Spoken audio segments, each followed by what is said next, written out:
अक्कलकोटला चालले मी आता ट्रेनमध्ये.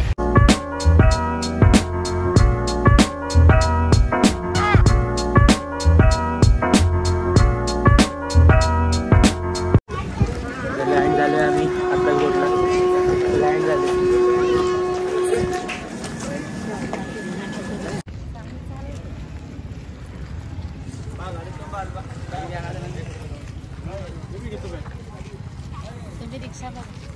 हे वाचून सांगा, ट्रान्सलेट करून मला. काय काय हे काय कळत नाही. चहा कॉफी काहीतरी असेल.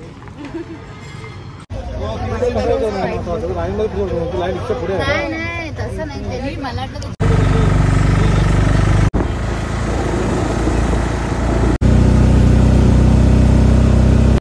तर आता आले अक्कलकोटला आणि एका गेस्ट हाऊस जवळ चालले.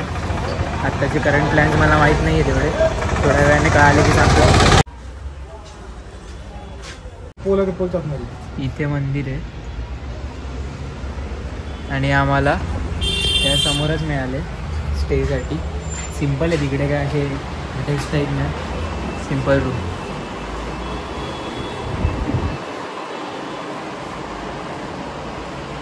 आम्हाला स्टेशन जवळच खूप छान रूम. स्टेशन जवळ नाहीये पण मंदिराजवळ आम्हाला खूप छान रूम मिळाले.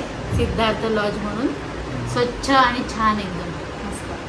तुम्हाला जर याचे कॉन्टॅक्ट डिटेल्स पाहिजे असतील तर मी नंतर डिस्क्रिप्शनमध्ये टाकतो. चांगली जागा आहे आणि समोरच आहे. सिम्पल आहे पण चांगलं आहे. जास्त म्हणजे मेन म्हणजे तुम्हाला मंदिरासाठी कुठे ट्रॅव्हल करायला लागणार नाही, जवळच असल्यामुळे.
आमचं जेवण झालं पहिल्याच पंक्तीला, कारण आम्ही पहिलेच जाऊन लाईनमध्ये उभे राहिलेलो.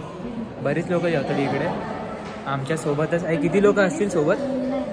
सोबत किती लोक होती अंदाजे? एका लाईनला 45 अशा 500 लोक होते. 500 लोक एका पंक्तीला जेवतात.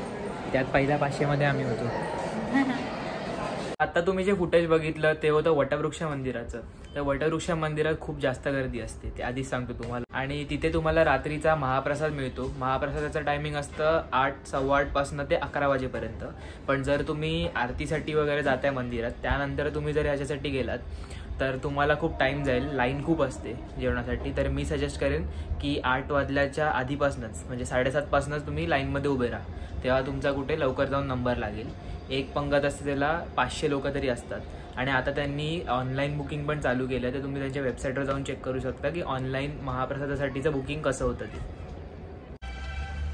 Good morning. आता वाजलेत पहाटेचे 4:45 आणि आम्ही आता चाललो काकड आरतीला मंदिरामध्ये. याला काकड आरती का बोलतात? पहाटेची आरती म्हणजे काकड आरती.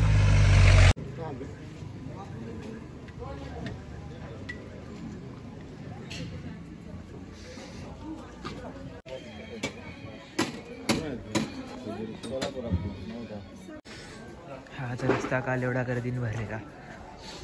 पहाटे जास्त कोण नाही. आता इथे तरी कोण नाही. हात बघूया.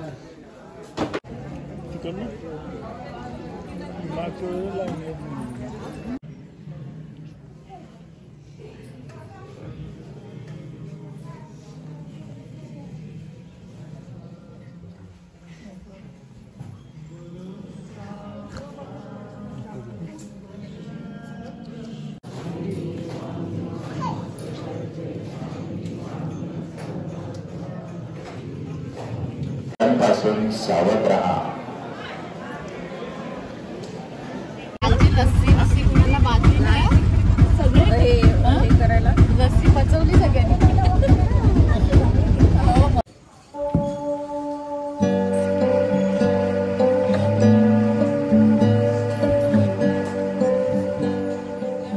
स्वामींचे आहेत हे बघ, हा अंगरखा हे सगळं.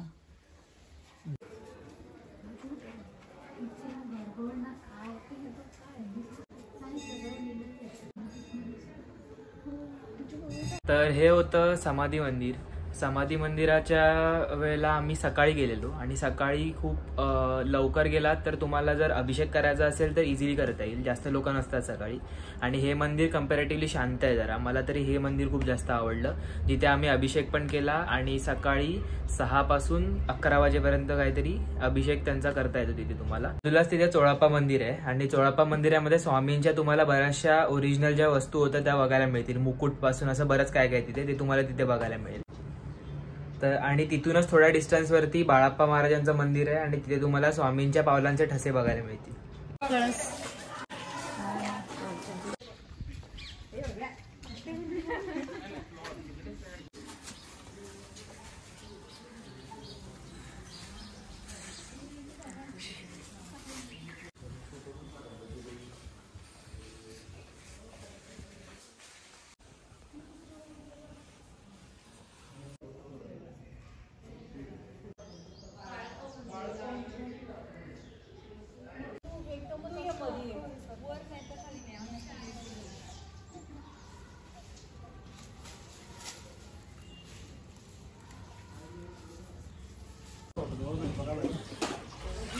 वाटतो की नाही सैराटचा सेट,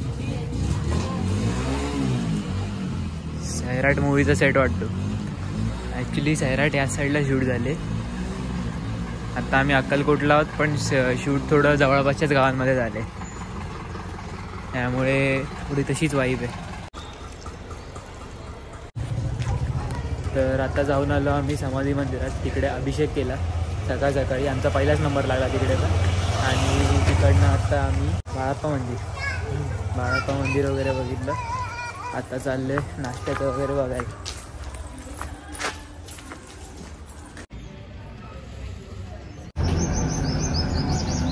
तर आता आम्ही रूम सोडतोय आणि आम्ही चाललो सोलापूरला. तिकडनं आमची रात्री ट्रेन आहे. तर आता आम्हाला दिवसभर कुठेतरी टाइमपास करत फिरायला लागेल.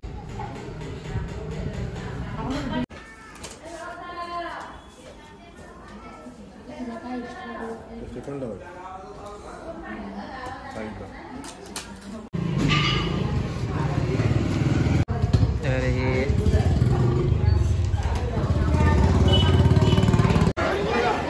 बसता आले पण याच्याने जायचं की नाही आम्हाला कळत नाही आहे.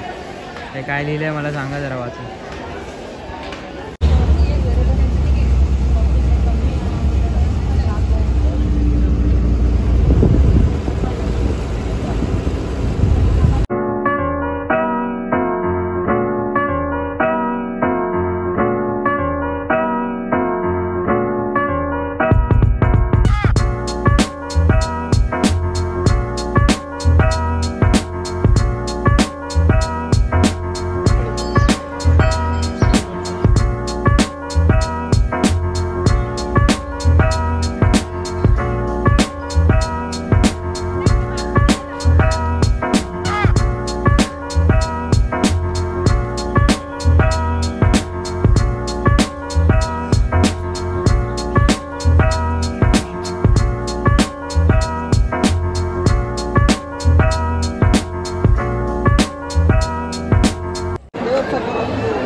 तर thank you so much for watching this vlog. एवढे वर्ष मी गेलो नव्हतो, 4-5 वर्ष कंटिन्युअस. तर या वर्षी योग आलेला माझा जायचा आणि फायनली ते कम्प्लीट झालं.